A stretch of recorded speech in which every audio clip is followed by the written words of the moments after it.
parents, to my fellow guest pastors, and fellow teachers, a pleasant afternoon to everyone.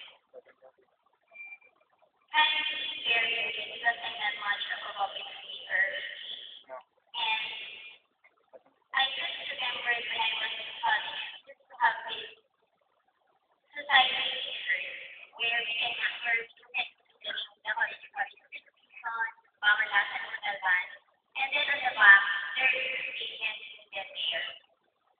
Today, I made a new bread. Sounds really nice, and it really has a nice feel on it. Making a new bread. As teachers, I know, and I hope that you agree with me, this is not boasting.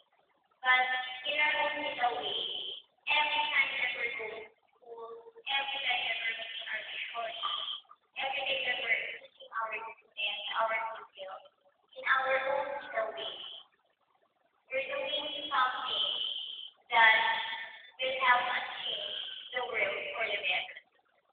We may not be the highest paid profession, but we have this responsibility and we have the privilege to have this direct impact to the lives of the future generation and future hope of our country.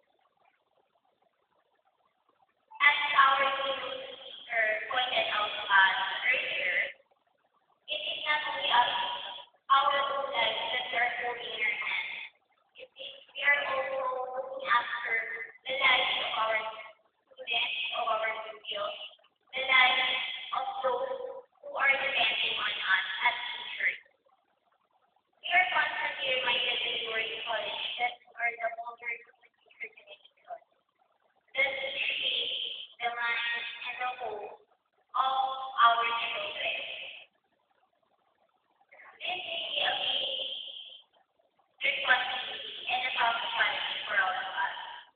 But I hope that we have the capacity to do this.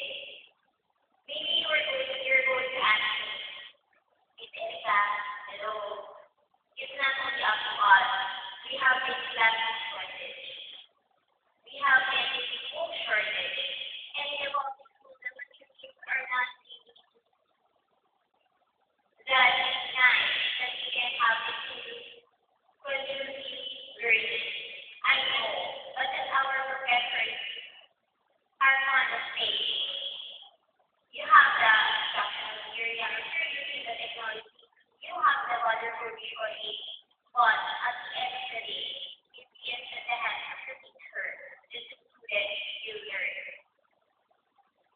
And I know that this is really a hard task for us, a task burden to our shoulders, but if we're going to do this with love, with care, compassion, and dedication, I know that we as teachers can do this. My fellow teachers, I think that we're not going to teach if we're assigned already to student schools, if we're already in the education institution. I think that we're not going to teach just for the sake of teaching. We are going to use compassion and dedication in the field.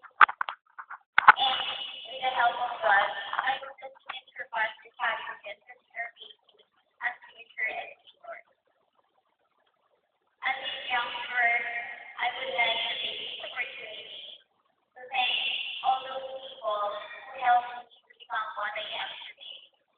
My dear parents, Mr. and Mrs. Montecalvon, thank you for being giving and caring for me. I love you. And to my alma mater, who is still giving the value of becoming a professional teacher, dedicated and effective teacher, Pamanasan ng Salvat, and the founders of that school,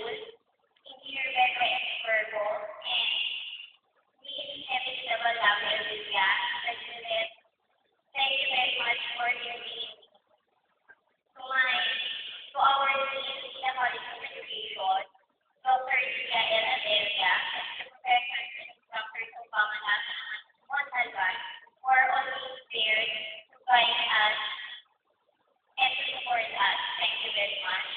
To my friends, co-teachers, classmates, and batchmates, and to my family and Emian, thank you very much for listening.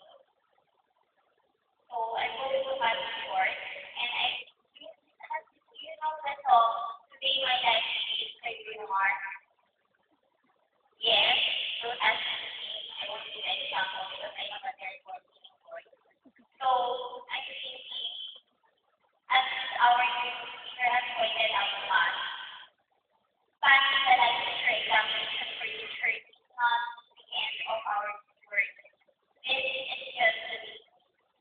And once again, congratulations to all of us, and thank you very much.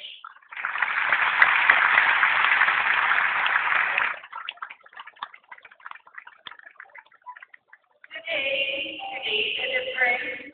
For today, we will start to change the world for the better. Thank you so much, Miss Edna, for our wonderful one. With 85% of our